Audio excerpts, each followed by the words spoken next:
que decidem, neste caso, avançar para os protestos de rua? Boa noite.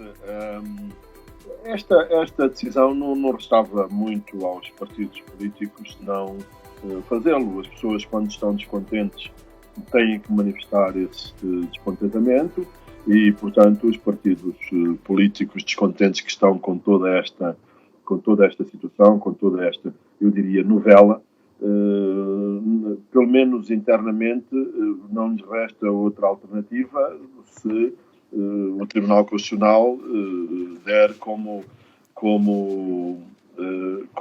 bons os resultados da Comissão Nacional Eleitoral. E, de facto, estes partidos políticos, penso eu, também têm razão, porque, pelo menos do ponto de vista formal, não faz sentido que entidades do Estado, nomeadamente as Forças Armadas, estejam a fazer preparativos para uma tomada de posse quando os resultados eleitorais estão suspensos.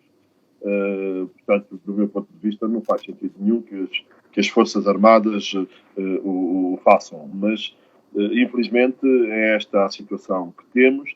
E o que fica aqui é um bocadinho a impressão que todo este contencioso eleitoral é uma mera formalidade e que no fim do dia os resultados da CNE é que contam verdadeiramente, todos os outros não contam, não vale a pena fazer reclamações, porque a decisão final da Comissão Nacional Eleitoral e também do Tribunal Constitucional, nas vestes do Tribunal Eleitoral, são sempre, como estamos habituados, decisões favoráveis ao MPLA e também ao Governo, que é um Governo, neste caso, do MPLA. Notamos isso também com forças que supostamente deviam ser republicanas, como a polícia e as Forças Armadas.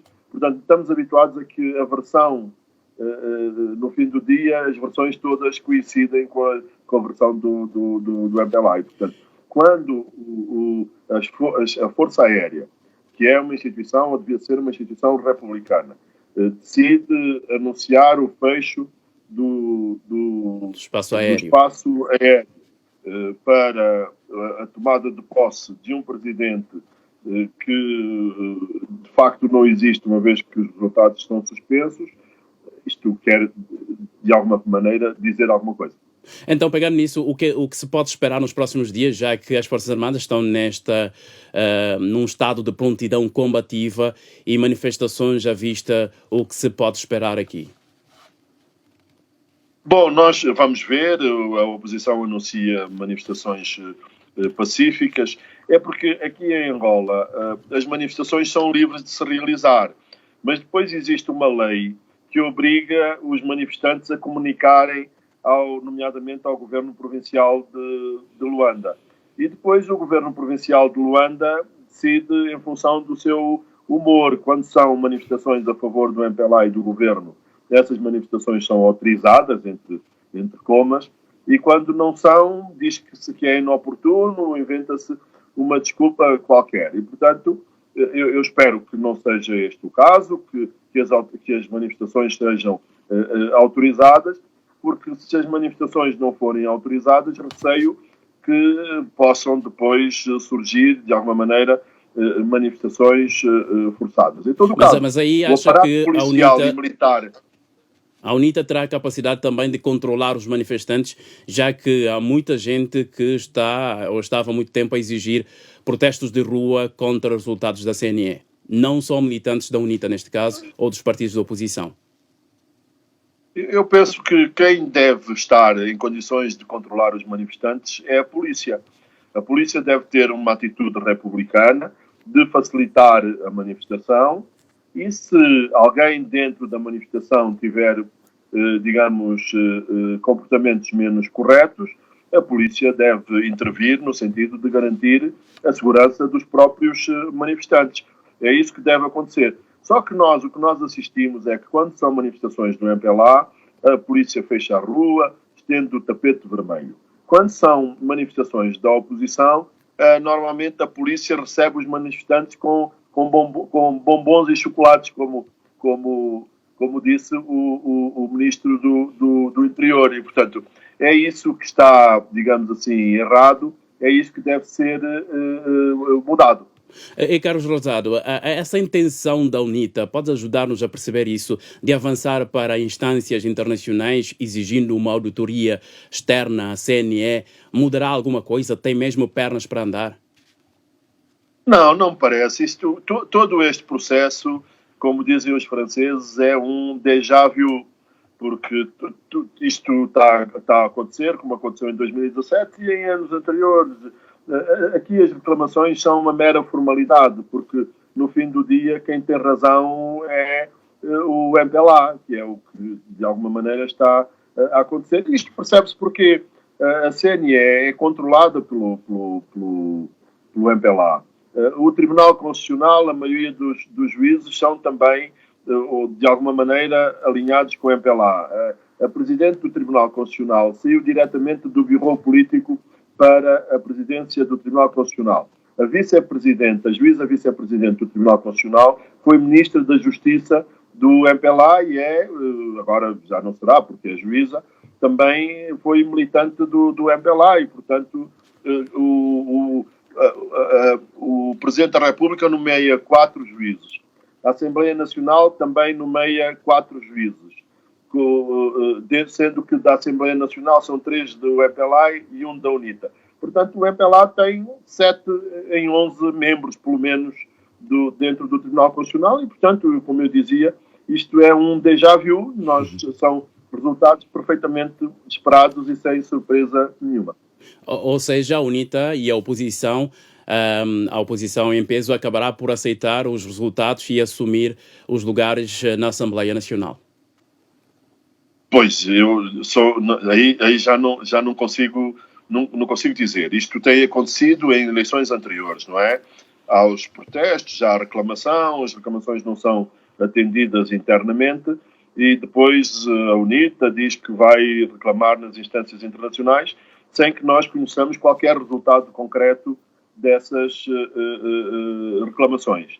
Mas, portanto, não sei, a oposição reuniu-se e a única coisa que disse é que vai fazer manifestações, não deu nenhuma indicação sobre a tomada de posse ou não na Assembleia Nacional.